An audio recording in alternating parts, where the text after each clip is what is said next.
Break के बाद आपका स्वागत है। खबरों में आगे बढ़ेंगे। खबर बक्सर से है, जहां उफनती गंगा और उसके सहायक नदियों में जलग्रहण विस्तार अब जिले के चेतावनी बिंदु के करीब पहुंच चुका है। जिला प्रशासन बक्सर अब अलर्ट मोड में दिन रात कंट्रोल स्थापित कर पूरी तरह किसी भी स्थिति से निपटने को तैयार हो चुकी है। केंद्रीय जल आयोग की रिपोर्ट के मुताबिक आज दिन के 12 बजे बक्सर में चेतावनी बिंदु 59,430 मीटर से महज सेंटीमीटर नीचे 58,950 मीटर रिकॉर्ड किया गया।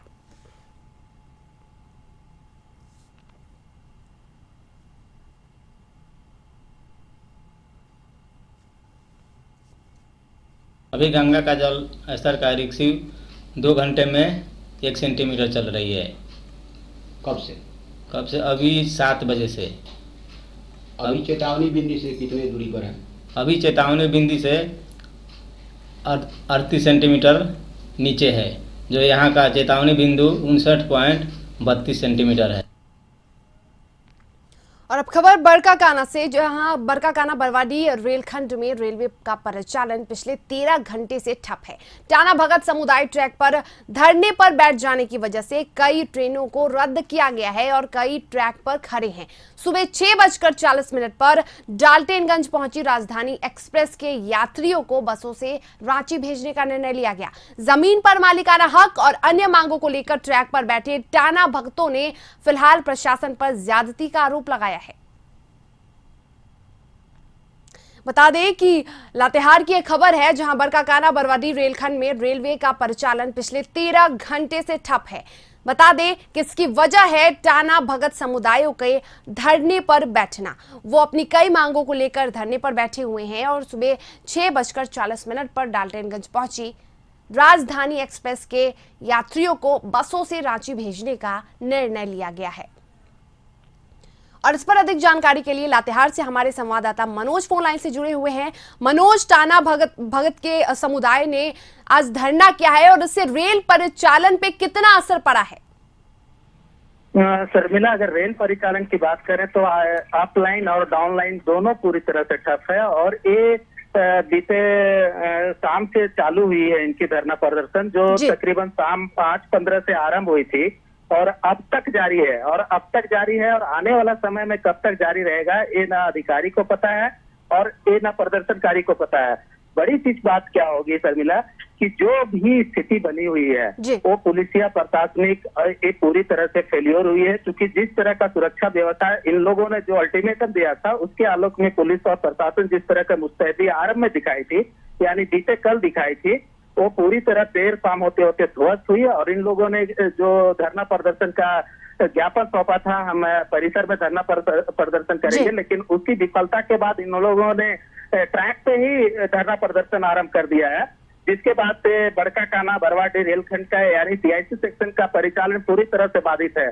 शर्मिला, यह भी बताते चले कि जो राजधानी एक्सप्रेस थी, पैसेंजर एक्सप्रेस ट्रेन, उसे भी रेलवे को रद्द करनी पड़ी है। हाजीपुर जीएम ने खुद ट्वीट करके जानकारी साझा करे हैं कि पूरे मामले पर रेलवे की स्थिति नजर बनाई हुई है और आगे कब तक सामान्य होने की स्थिति है। इसके मनोज, क्या मौके पर पहुंचकर पुलिस ने उन्हें समझाने का प्रयास नहीं किया?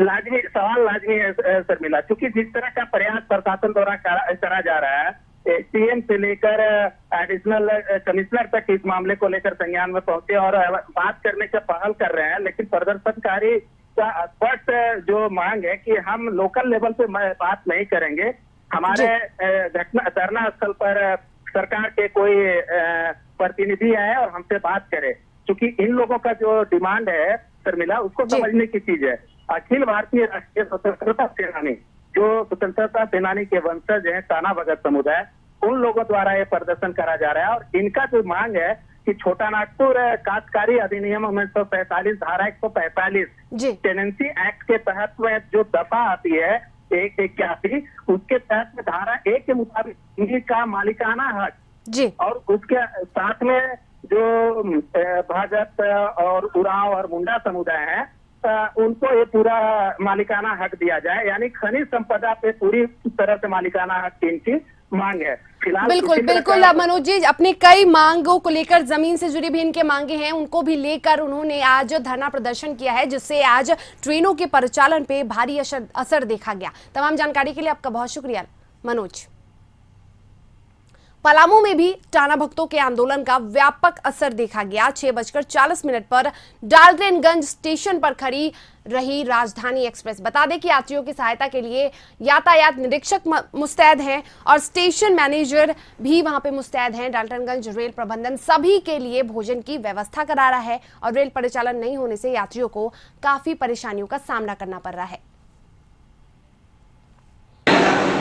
ये ज़्यादा टाइम हो गया, 2 घंटे हो गए हैं, तो अब यही दिक्कत हो रहा है। कुछ नहीं, बस अपना ये परेशानी है थोड़ा सा, क्या करना है। अब जब भी खुल जाएगी हमें निकलना है, बच्चे बैठे हैं अंदर, उन्हें ये परेशानी हो रहा है।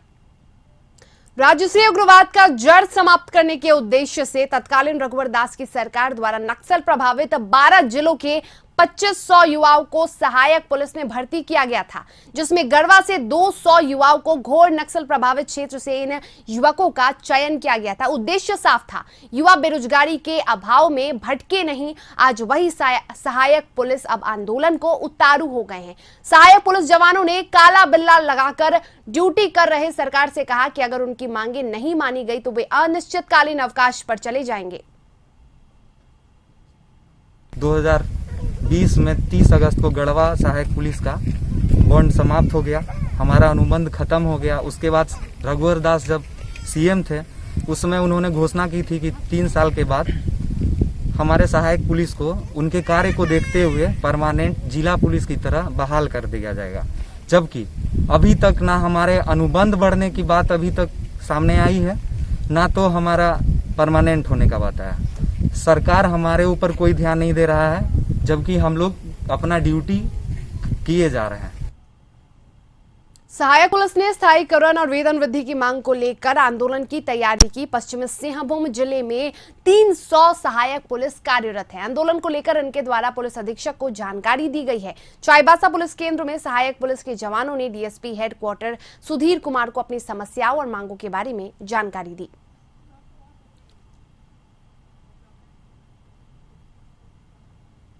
पटना सिटी के बाईपास थाना की पुलिस ने गुप्त सूचना के आधार पर करमली चक इलाके में छापेमारी कर शराब की बड़ी खेप को बरामद किया, जहां पुलिस ने 1 ट्रक विदेशी शराब के साथ 3 शराब तस्करों को गिरफ्तार किया है। बताया जा रहा है कि आगामी बिहार विधानसभा चुनाव में शराब खपाने की पूरी तैयारी की गई थी। छापेमारी के दौरान पुलिस ने 2 पिकअप वाहन और 1 मोटरसाइकिल को भी बरामद किया है।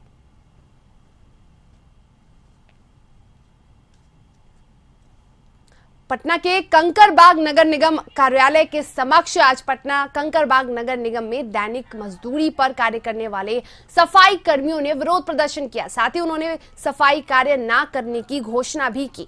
सफाई कर्मियों की मांग है कि उनकी जो दैनिक मजदूरी होती है उन्हें समय पर नहीं दिया जा रहा है, साथ ही उनकी सेवा नियमित की जाए। जब तक उनकी मांगों को पूरा नहीं किया जाएगा तब तक वो सफाई कार्य को बाधित रखेंगे।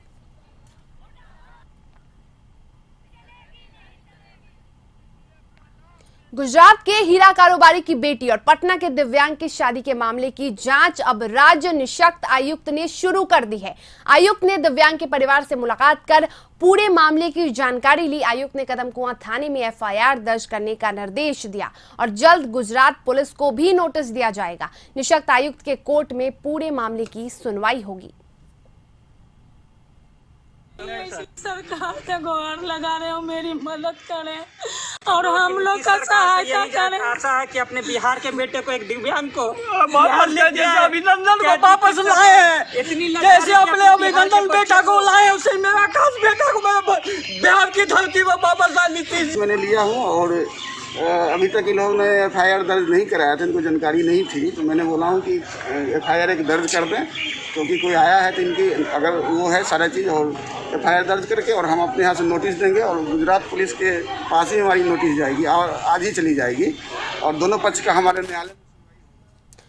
पुलिस प्रशासन की सक्रियता के बावजूद महिलाओं के साथ दुष्कर्म वारदात पर नियंत्रण नहीं हो पा रहा है। एक ताजा मामला मसौड़ी थाने के पकड़ी गांव का प्रकाश में आया है। गांव की एक विवाहिता जब शौच के लिए बाहर गई तो उसे अकेला पाकर उसी गांव के पड़ोसी युवक ने अधेड़ बहनोई और 4 बच्चों के पिता ने मिलकर गैंगरेप के वारदात को अंजाम दिया। आरोपी बहनोई परमानंद यादव धरनौआ थाने के चंद्रबिघा गांव का निवासी है।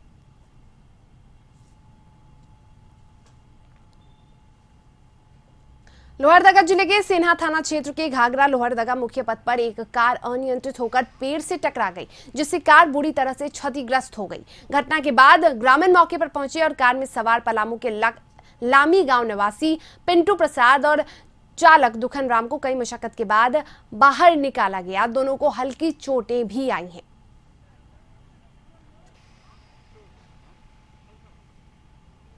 गरवा में वाहनों का परिचालन शुरू हो चुका है, लेकिन अब भारी भरकम किराया वहन करने में यात्री खुद को असक्षम महसूस कर रहे हैं। उनके अनुसार एक तो लॉकडाउन के कारण कमाई से दूर है, उधर वाहनों का आवाजाही शुरू कर उन्हें आने जाने का सब्ज बाग दिखाया गया, जो इतनी बड़ी राशि किराए के रूप में चुका कर कैसे जाएं।